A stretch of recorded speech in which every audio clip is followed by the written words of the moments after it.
निश्चित भाव में ओडिशार सामाजिक सांस्कृतिक तथा वाणिज्यिक अभिवृद्धि रे मोर सौभाग्य आज द्वितीय संध्यारे मु उपस्थित होकर रही पारली एवं गत वर्ष ठारू ए वर्ष मध्य आहुरी वर्णाढ्य भाव में कार्यक्रम आयोजन करा जायछि।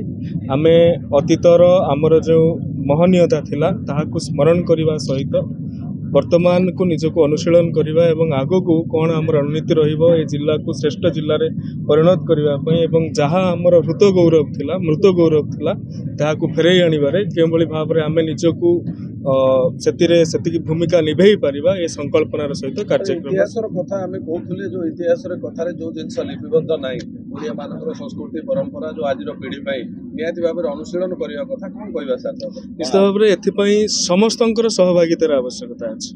मु तो आपण मानक माध्यम रे समस्त प्रतिवेदन ही करि परिबे जे ओडिशार लुप्त परंपरा हृत परंपरा दिन थिला ये सारा विश्व एहाकु मानुथला। आमे बिना सशक्त नौसेना रे केबे भी नौवाणिज्य करि पारि नथिबा ए कथा मध्य आजिर दिन में जी आलोचना हवा कथा से आलोचना ही ना। आजिर दिन में इंडोनेशिया एयरलाइंस ना गरुड़ अच्छी।